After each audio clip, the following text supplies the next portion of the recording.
T'avais pas une petite idée d'intro là? 1, 2, 3, Cyril. Non mais, waouh. On fait ça. 1, 2, 3, Cyril. Nous sommes Cyril. C'est enregistré. Ah ouais, non mais je monte sur ses épaules. Vas-y, moi, ça va, c'est pas, wesh. Ah, 1, 2, 3. Nous sommes Cyril. Vas-y, refaites-le. jamais de la vie. Cyril Gane peut devenir le premier champion à l'UFC. Pour ça, il y a quand même un très très gros morceau. Il est anglais, il s'appelle Tom Aspinall. Il a la ceinture actuellement autour de la taille. Et c'est l'énorme défi qui attend Bon Gamin sur l'UFC 321. Et c'est le programme de la carte aujourd'hui.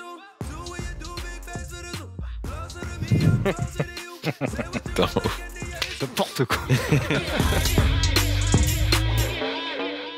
Et la carte, c'est votre émission de pronostic, votre émission de démonstration et c'est proposé en partenariat avec BetClick.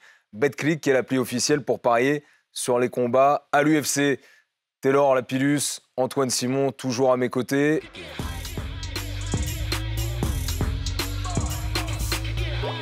Ça y est, il y a une nouvelle chance de ceinture pour Cyril Gane. Vous savez quand même que là, on va sur ce UFC Abu Dhabi. Vous savez que c'est quand même la deuxième ville de l'histoire de l'UFC qui a accueilli le plus d'événements après Las Vegas. Parce que par exemple, il y a des villes comme Londres, etc., mais c'est 15 ou 16.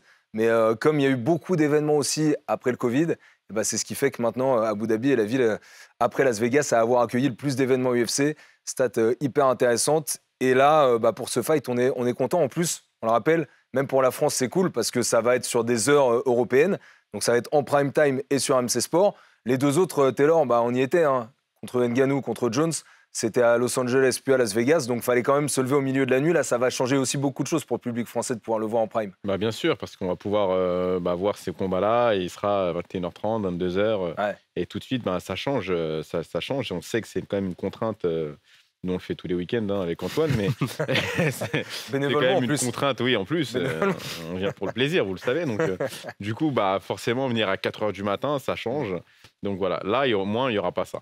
Ouais. Je tiens quand même à souligner que la dernière fois quand il a affronté Jones, les gens se sont levés quand même dans la nuit. Les gens se lèvent grave. Non, les gens Sauf se que lèvent, là, dans ça tous peut les aussi cas. donner Mais une autre ampleur. Tu vois, quand là, tu es à c'est cette heure-là, tu perds un peu de public quand tu es au milieu de la nuit. Beaucoup le regardent en certain. replay d'ailleurs. Ouais, Ça certain. arrive très souvent, on se spoile pas en n'allumant pas les réseaux sociaux et tout. Mais là, quand tu es à cette heure-là, tu sais que les gens vont être devant leur télé, ce sera en direct et l'engouement, il va être max pour ce fight qui forcément est d'une légitimité de ouf en plus chez les poids. C'est une KT dans laquelle, à la fois, il s'est passé plein de trucs et à la fois pas grand-chose parce qu'il y avait John Jones qui a pris la ceinture à l'époque contre Cyril, puis qu'il l'a défendu seulement une fois en à peu près 2 ans avant de la lâcher contre Stipe Miocic. Il l'a abandonné, du coup, c'est Aspinall qui est devenu le champion, c'est lui qui arrive avec la ceinture. C'est vrai que ça, finalement, quand on voit les scénarios, ça a profité aussi à Cyril puisqu'il se retrouve à cette place aujourd'hui. Il avait pris un risque quand même, il y a un moment donné, lorsqu'on lui avait proposé la ceinture, il avait dit non parce qu'il était en plein tournage de son film et ça c'était extrêmement dangereux, il aurait pu être un peu puni pour ça. Et finalement, le timing avec John Jones qui se retire fait que finalement Tom Aspinall devient le champion incontesté et qui reste? Quel est le combat le plus légitime à faire?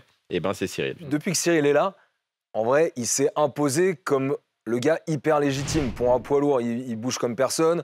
Il a battu en fait, quasiment tout le monde, à part ces deux gars-là qui lui ont un peu bloqué la route, mais qui étaient les meilleurs du monde à ce moment-là. Cyril, c'est la légitimité à l'état pur dans la catégorie des poids lourds. Et là, il mérite encore ce title shot vu ce qu'il y a derrière aussi. C'est surtout un combattant qui perd que contre les champions. Bah ouais, c'est ça. Hein. Et c'est marrant parce que Joe Rogan en a parlé récemment. Il a dit Cyril Gane a révolutionné la catégorie poids lourd. Parce qu'effectivement, il a apporté quelque chose de nouveau dans cette catégorie. Et il s'avère que là où c'est intéressant sur ce match-up, c'est qu'Aspinall, c'est un peu la même chose. C'est un nouveau profil de poids lourd qu'on n'avait pas vu par le passé. Très complet, très technique, très rapide également. Et c'est un combat qu'on veut voir depuis des années, en vérité. Il y a déjà eu des call-outs qui ont été faits entre deux. Enfin, c'est surtout du côté d'Aspinall, voilà, qui avait call-out Cyril, on se souvient, à Paris. Et depuis des années, on se dit c'est le combat que tout le monde a envie de voir. Ce sont les deux meilleurs poids lourds de leur génération. Et aujourd'hui, tous les deux sont au sommet, donc le combat est tout à fait légitime. Des styles qui sont bien particuliers pour l'un et pour l'autre. On l'a dit, hyper aérien, Cyril Gane, avec une base Muay Thai qu'il a. Et puis Aspinall, en fait, lui, il a une base Jiu-Jitsu, mais il met tout le monde KO. Donc on ne sait pas vraiment à quoi s'attendre.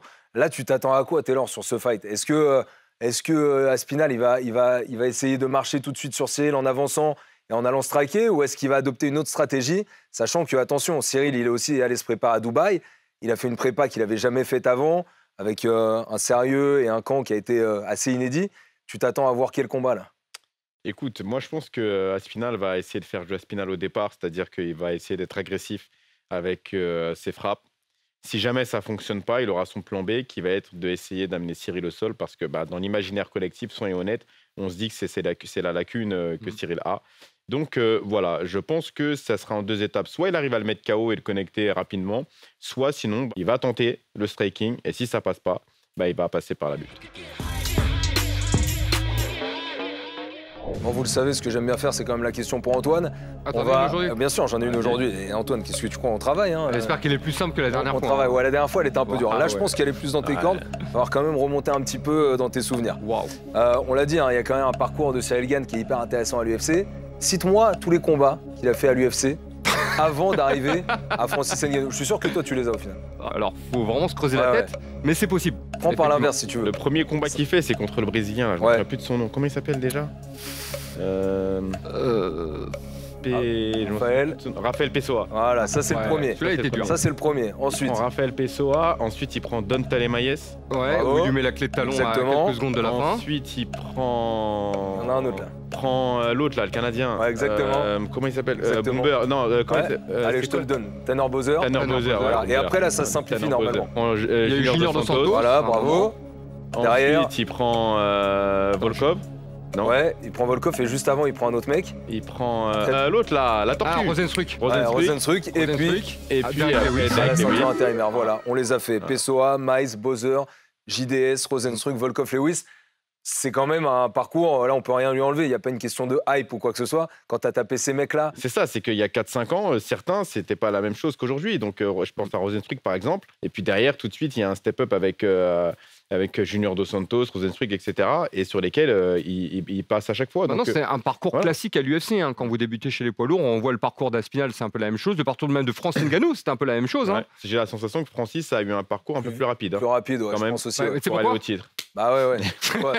De quoi la patate? Bah oui, c'est ça qui fait la différence. Encore une fois, victoire par KO avec bonus, ça booste la carrière. Et ça va beaucoup plus vite. Il avait pris quelques bonus au début, Cyril, mais après, il y a eu pas mal de combats qui étaient un peu plus longs. Et c'est ce qui a fait peut-être qu'il a progressé moins vite. Et puis à côté de ça, Aspinall a eu un peu la même chose, sauf qu'Aspinall, lui, a fini tous ses adversaires.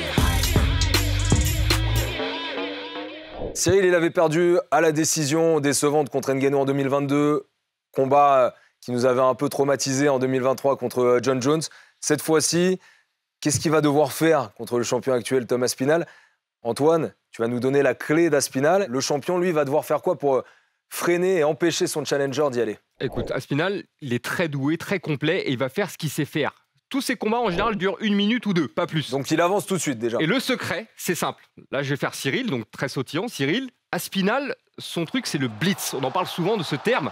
C'est exploser ultra rapidement avec une combinaison de points dans l'espoir qu'il y a un coup qui touche. Et on sait comment ça se passe avec Aspinall, c'est quand ça touche une fois, ça tombe. Okay. Voilà. Donc l'idée, c'est qu'il va démarrer très vite sur Cyril, essayer de casser la distance très vite. Cyril va essayer de sortir, bien sûr, mais il combine sur, on va dire, 4, 5, 6 coups, il n'a pas peur. Alors il démarre très bien avec le 1-2 en ligne, ça c'est son point fort, et 1-2 en ligne direct. Ouais. Et derrière, il enchaîne jusqu'à ce qu'il touche. Alors, justement, il va toucher, si jamais il arrive à ce moment-là à mettre Cyril dans la position qu'il aime bien, c'est-à-dire où il est un petit peu démuni contre la cage, qu'est-ce qu'il fait à ce moment-là, Aspinall? Est-ce qu'il continue à taper? Est-ce qu'il vient coller de temps en temps pour emmener au sol parce qu'il peut être à l'aise dans ce domaine-là? Il l'a expliqué tout à l'heure, Taylor, en fait, dans son combat contre Andrei Arlovski, effectivement, les échanges de coups, donc il rentre avec les points, sauf qu'Arlovski remise derrière. Et lui, il reste dans la boîte parce il sait que voilà, s'il connecte, ça va toucher, mais en contrepartie, il prend des coups quand même. Il a une tendance à arriver un peu comme ça, c'est-à-dire qu'effectivement, il blitz très fort, mais par contre, il arrive là. Donc du coup, il peut s'empaler sur quelques coups. Ce qui fait que si ça passe pas et qu'il se sent un peu mal à l'aise sur les phases de striking, là, et il change de niveau. Ok, donc là, on arrive au moment de takedown, qui pourrait lui être favorable aussi. Parce que Cyril, lui, face à Tom Aspinall, on sait qu'il ne va pas chercher de sol, ça on peut en être quasiment certain. S'il arrive à ce moment où il va essayer de takedown, Aspinall, comment il s'y prend? Et derrière, une fois qu'il est au sol, il fait quoi? Là, je pense qu'il va s'inspirer de ce qu'a fait John Jones. Rappelez-vous comment John Jones a amené facilement Cyril au sol. En fait, il lui a mis la main dessus, très rapidement, Et derrière, ça c'est aussi la force d'Espinal, c'est l'explosivité. C'est-à-dire qu'en 2 secondes, voilà, il peut partir sur un single leg, le ramasser et passer de l'endo immédiatement. Mais ça peut être également un double leg, ça peut être une projection différente. Et derrière, voilà. Ça, c'est l'une de ses spécialités aussi, c'est passer sur l'étranglement. Donc Cyril va tout faire pour essayer de défendre, mais si son adversaire est placé, il va être obligé de taper. Alors, obligé de taper, ceinture noire de JB, on le rappelle. Voilà. Et là, on a parlé de l'étranglement arrière, mais attention, il y a une autre option, c'est s'il arrive à mettre Cyril sur le dos. Parce que regarde, s'il descend sur un double leg rapide, c'est-à-dire je suis Cyril en train de boxer, j'essaie de boxer, hop, double leg. Il met sur le dos au sol, là, je suis Cyril, eh ben, je suis en difficulté parce que Tom Aspinall, il a un très bon jeu de contrôle au sol et surtout, grand end pound. Donc Cyril peut-être peut se décaler et là, il y a des options. Il y a la clé de bras, comme il avait fait sur Volkov, par exemple. Il a le bras-tête qui marche très très bien dans ce genre de situation. Voilà. L'étranglement. Et à côté de ça, il pourra attaquer sur autre chose. Voilà, donc le Kimura, Americana, tout ce que vous voulez. En fait, son bagage technique au sol est tel qu'il va saisir chaque opportunité qui va se présenter. Alors, que doit faire Cyril maintenant ? Taylor, tu vas nous l'exposer. Tu connais bien Cyril, hein, tu t'es longtemps entraîné avec lui. Ouais. Qu'est-ce qu'il doit faire, bon gamin, pour essayer de prendre cette ceinture à Tom Aspinall ? Écoute, je pense qu'il doit faire ce qu'il fait d'habitude, c'est-à-dire que sa survie en dépend, à mon sens. Je pense qu'il doit utiliser ses changements de garde, par exemple. Alors, il est très sautillant, donc démarrer en droitier, en gaucher, et surtout, il doit annuler le striking de Tom Aspinall. C'est-à-dire que Tom Aspinall, finalement, il blitz, mais il coupe pas d'angle. Il avance quand même très souvent vers l'avant. Donc, il doit utiliser ses déplacements, sortir, punir avec ses kicks, travailler en ligne basse. On le sait qu'il a un genou un peu malade, notre ami Tom Aspinall. Donc, à mon sens, il faut... qui s'était cassé contre Curtis Blades. Exactement. Donc, il faut marteler entre les low kicks, et donc extérieur, intérieur, coup de pied d'arrêt. Je pense que déjà, il faut passer par là pour casser ses appuis. Ensuite, continuer à se déplacer, travailler avec le jab, les esquives, le contre et sortir à chaque fois. Je pense que dans un premier temps, il faut éviter tout échange avec Tom Aspinall. Travailler sur un coup, 2 coups, vraiment grand maximum. Casser en bas, remonter. Alors, tout ce qui va être également, il a un très bon front kick, Cyril, des 2 jambes, où il va soit venir frapper là, ou alors il va carrément arriver lui avec l'orteil, c'est-à-dire qu'il va mettre son orteil là, il a un orteil comme ça, et il va venir travailler directement au corps. Donc c'est extrêmement douloureux. Mais en plus, en vrai, c'est son jeu, ça, Cyril. Donc là, pour l'instant, il n'a pas à se forcer. C'est son game. En fait, c'est son game. Donc il doit tout simplement être extrêmement scolaire sur le game qu'il maîtrise. Au moins sur le R1, R2. Parce que l'enjeu, il est là aussi. De tirer Aspinall dans un combat qui dure. Et au moment où on va sentir Aspinall un petit peu moins frais, un petit peu moins lourd dans ses frappes. D'ailleurs moins explosif dans ses attaques. Là, Cyril va pouvoir combiner un petit peu plus, travailler avec ses middle, et ensuite travailler avec ce genre de feinte comme il aime bien faire, où il arrive là, paume et la paume avec le coude, etc. Parce que rappelons-le, Cyril a un Muay Thai de très très haut niveau. Ouais, bien sûr. J'aimerais bien voir ce que ça pourrait donner dans l'autre sens, si Aspinall réussit à le coller contre la cage, les défenses de lutte, les défenses de takedown, comment est-ce qu'il doit privilégier son travail, Cyril ? Alors écoute, moi, et vous allez trouver ça bizarre, mais je ne suis pas du tout inquiet là-dessus. C'est-à-dire que Cyril, effectivement, s'il est mis sur le dos contre Aspinall, qui est une grosse ceinture noire de jiu-jitsu, je pense que là, on peut avoir quelques problèmes, même si je ne doute pas qu'il ait progressé sur son sol. Malgré tout, je pense que là, on peut avoir des soucis. Par contre, sur tout ce qui est défense de lutte, je pense qu'il va pouvoir défendre les amener au sol de lutte de Aspinall. Par là, n'oublions pas qu'il a une grosse agilité, c'est-à-dire que c'est le genre de combat de combattant où quand vous allez essayer de lui rentrer dedans, donc là, il peut sortir avec des sauts un peu périlleux, etc. En fait, des trucs, ça, pour le coup, Aspinall, il n'est pas forcément habitué à avoir des mecs aussi jaillissants. Exactement, il n'est pas habitué à avoir ce genre de choses. Et Cyril est un combattant qui est extrêmement agile et qui peut avoir ce type de défense un peu... Sur ce type de défense, un coup de genou, par exemple, s'il change de niveau... Oui, par exemple. Si Cyril a le coup d'œil à ce moment-là, ça peut le faire. Exactement, ça peut aussi le faire. Mais je pense que, il va avoir du mal à lui mettre la main dessus. Et que, on va être très surpris de la qualité des défenses de lutte de Cyril. Par contre, il y a un truc aussi, le scoring, qui pourrait jouer à l'avantage de Cyril, parce que si le combat se prolonge, ce qu'il va peut-être essayer de faire tactiquement, et lui, là, il a la caisse, il le sait en tout cas. Aspinall, il a moins de repères là-dessus. En fait, la différence, c'est qu'Aspinall, il cherche à finir le combat, lui, à chaque fois. Ouais. Et il cherche pas à marquer des points. Il n'a pas besoin, de toute façon, parce qu'en une minute, en général, c'est réglé. C'est le style anglais. Voilà. Ça commence et on commence très fort. Bagarre de bar. Maintenant, qu'on se le dise, Aspinall est prêt pour faire 5 rounds, en tout cas, dans sa salle et sur le papier. Maintenant, soyons honnêtes, moi je peux vous le dire en tant que combattant, c'est une chose de faire 5 rounds dans l'entraînement et c'en est une chose de le faire le jour du combat. Et pour le coup, Cyril, on le sait, lui, les 5 rounds, il les a. Il a peut-être même 10 rounds. Donc, j'ai envie de dire, tout ça, c'est un avantage pour lui. Tirer le combat, annuler complètement le striking de Thomas Spinal, le balader, le faire courir un peu dans la cage, lui faire boxer avec 2-3 mouches. Et ensuite, au moment où il sent que le cardio et surtout la dangerosité là-dedans commence à descendre, là, il va pouvoir combiner un petit peu plus et surtout faire un peu plus de dégâts.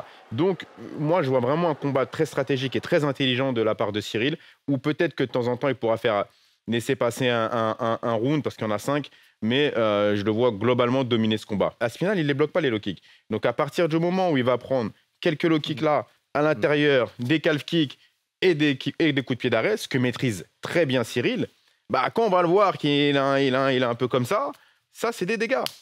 Ça joue juste dans le camp d'un combattant, ça, de se dire, OK, il a été blessé là, il s'est fait péter le genou à l'époque. Sûr que ça du coup, ça, forcément, Fernand Lopez avec Cyril, ils ont insisté sur ce travail, sur le genou endommagé, ça, c'est certain. Écoute, c'est des mecs malins. Donc, je ne sais pas ce qu'ils sont en train de cuisiner à Dubaï, mais ce qui est sûr, c'est qu'ils vont préparer un truc qui tient la route pour pouvoir passer à Spinal, j'en suis certain. Ça y est, c'est le moment de départager encore et toujours Antoine et Taylor. Regardez ce qu'ils avaient dit.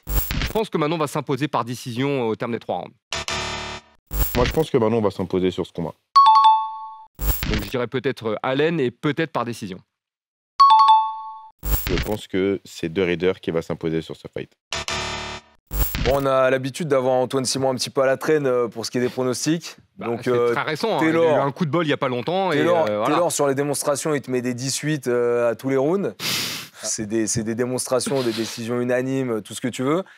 Et tu lui fais ça sur les pronostics en plus. Tu lui laisses aucune place au mec. Écoute, il a quand même gagné 4 points, donc on va pas être trop dur avec lui. Il a eu un coup de bol une fois et il a pris l'ascendant direct. Il les accumule. Ça va attaquer pas, ça va revenir. Il va falloir se mouiller, je pense. Donc, on va t'écouter, toi, Taylor, d'abord, pour pronostiquer ce Aspinal-Gane. Alors, ma conviction, c'est que Cyril va gagner. Je le crois très fortement. Et généralement, quand j'ai une telle croyance sur un prono, ça se produit. Notamment, le dernier en date que j'ai eu, c'est Manon Fiorot contre Erin Blanchfield, où j'étais persuadé, j'aurais mis ma maison sur Manon, sur le fait qu'elle passe. Et là, je suis prêt à mettre ma maison, pareil, sur Cyril. Parce que la deuxième que tu avais achetée grâce à Manon à l'époque. Ouais, exactement, c'est ça, voilà. Et en fait, ça m'apparaît comme une évidence. C'est-à-dire que, et pourtant, c'est un combat qui est très dangereux. Et Aspinal peut faire du mal à Cyril, hein, il peut le mettre KO au premier round. Mais vraiment, j'ai beau réfléchir à tous les scénarios et je suis persuadé qu'il va gagner.